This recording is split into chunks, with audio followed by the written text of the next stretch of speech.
Ambasaba naddala abasookerwako ngenda okusaba abantu ba Nakawa West okuneesiga, okumpa obuwagizi bwabwe, okumpa ebizibu byabwe, okumpa ebyo ebirowoozeka nti tebisoboka, kubanga ndi tested, kubanga obusobozi mbuyina n'ekyokukola nkimanyi, experience njiyina n'ebisoboka byonna mbikola. See what you're saying eyo in Nakawa West. We see him speak almost every day in parliament ensonga z'opposition.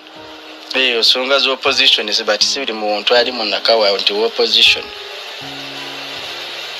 There is a very big difference, but nonetheless I will be standing in Nakawa West. Kansooke okulamusaako muganda wange gwe ampuliriza era eddoboozi ly'owulidde lya musajja mukulu eyali RDC Herbert Anderson Burora, yali RDC wa Gen. Museveni, naye yagobwa. Naye tutera okugamba nti teri alumirirwa nti alina kigendererwa, era nzijukira twayogera wano tugamba nti omwami oyo ateekwa okubanga alina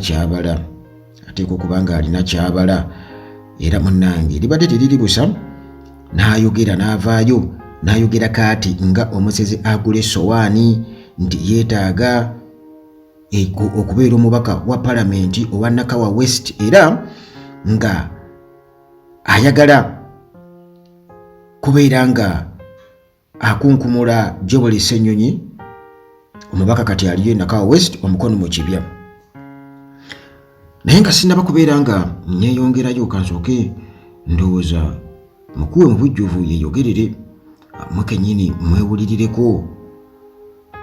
Ambasaba naddala abasookerwako ngenda okusaba abantu ba Nakawa West okuneesiga, okumpa obuwagizi bwabwe, okumpa ebizibu byabwe, okumpa ebyo ebirowoozeka nti tebisoboka, kubanga ndi tested, kubanga obusobozi mbuyina n'ekyokukola nkimanyi, experience njiyina n'ebisoboka byonna mbikola. See what you're saying eyo in Nakawa West. Era nja kuba mbasaba okumpa omukisa, okubakulembera, okuvuunuka n'okuyita mu ebyo ebibasoomooza. Si wali Joel Ssenyonyi eyo waliwo monopole,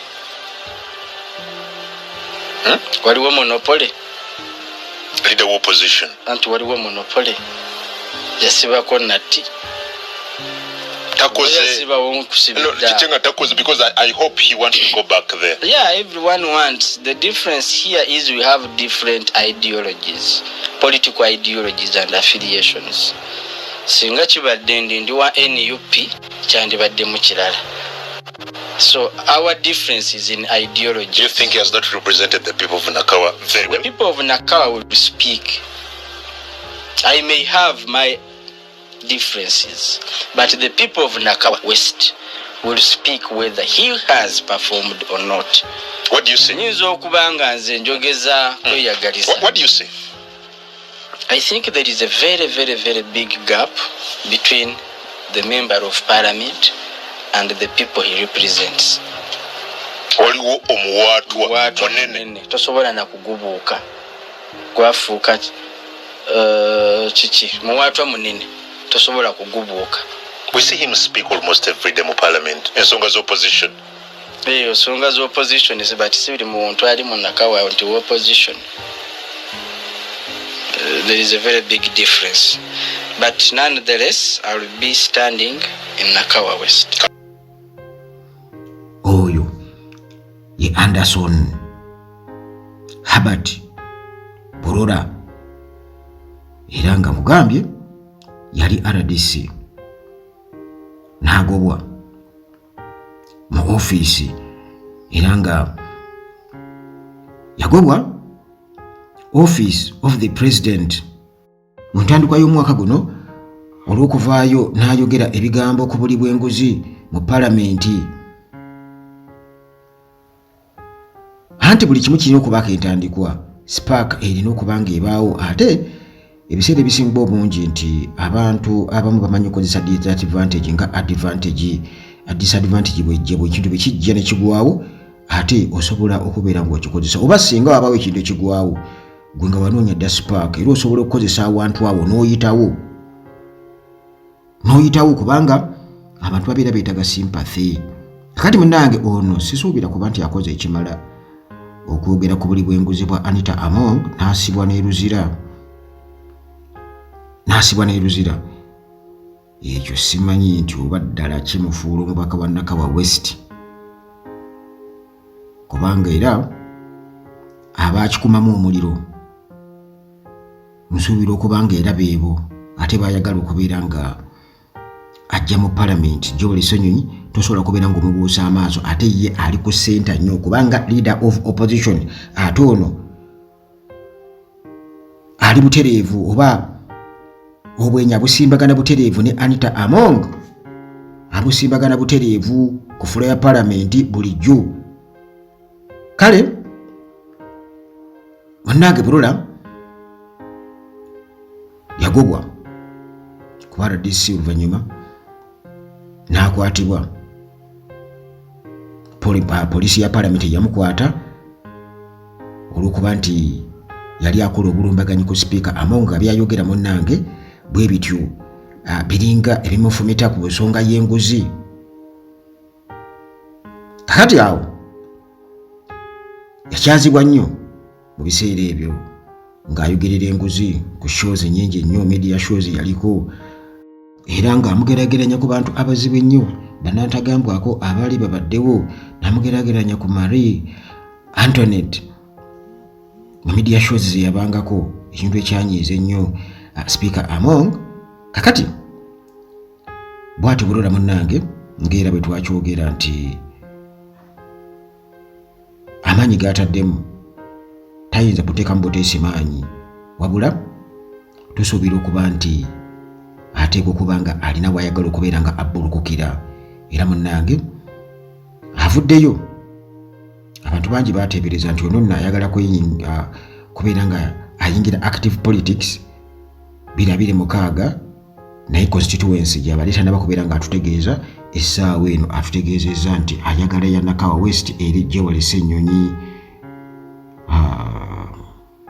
Bakitegeezezzaako Kampala Central. Kakati bw'atyo n'againinga public attention nga activist. Era aba Jobless Brotherhood bwe batyo nabo bamuwagira nnyo. Eno pressure group emanyikiddwa nnyo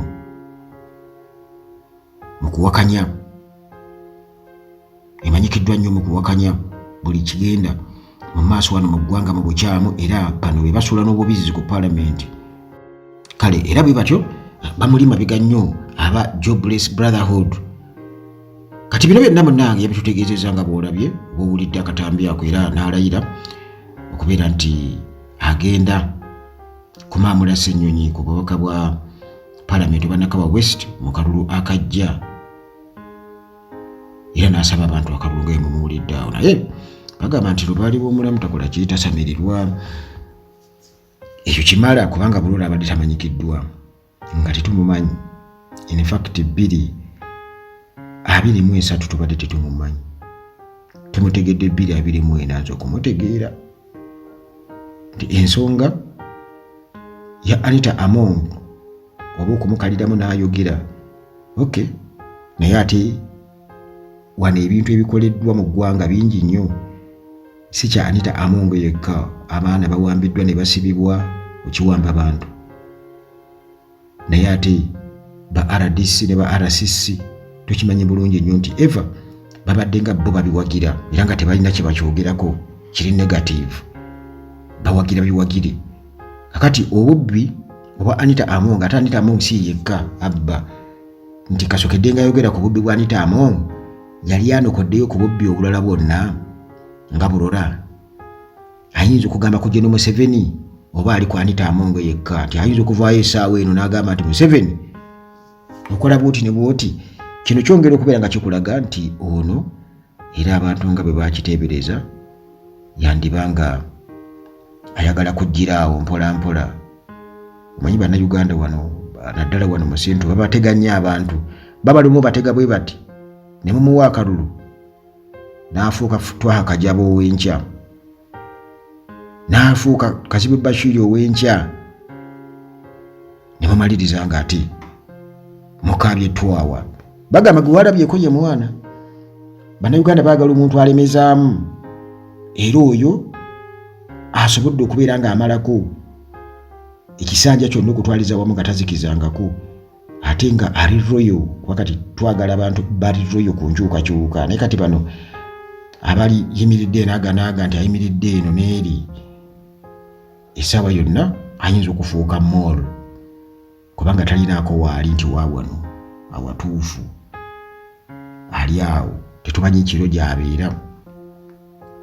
Naye era nga naye bwagambye nti abannaka West bagenda kwogera kubanga ekifo ekyo tekiriko monopoly, nti Joel Ssenyonyi yakyekwata tekiri esimbwako. Constitutionally mutuufu nnyo agenda agezesa omukisa gwe